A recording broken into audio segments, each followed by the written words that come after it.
770. Let's get going.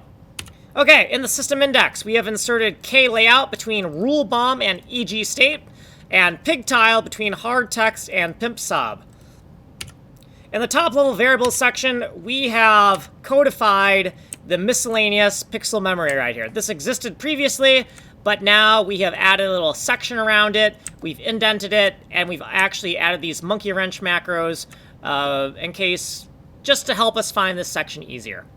Okay, let's go down to the next section. Const macros by system. We have the KLAYOUT constants here. We have a diagram explaining how this memory is laid out. You'll have to go there yourself. We don't have enough time here. But we have the KD7 cells 0 through 6 here, and we have their corresponding master memory index, master memory cell X, and master memory cell Y. And then we have just a sanity check here. This is the PIGTILE constants. There's nothing here.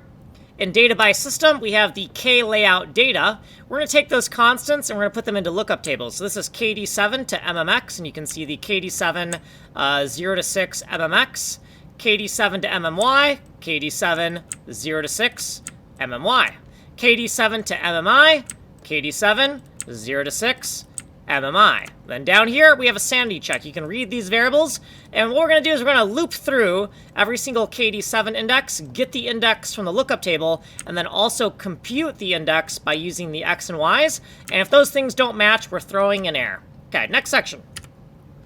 This is the PIGTILE data section. Nothing is in here because we're going to use that miscellaneous memory.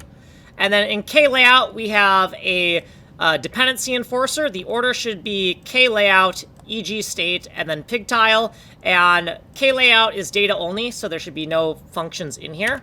And then this is the PIGTILE function section. It has a dependency enforcer. Once again, the order is KLAYOUT, EG state, then PIGTILE relatively to one another. And we have a little stub here. So this is a monkey wrench macro. Here's the generation of the graphics for the KD7 cells. And right here, we're just looping through every single KD7 cell, and we're going to generate graphics for each cell here.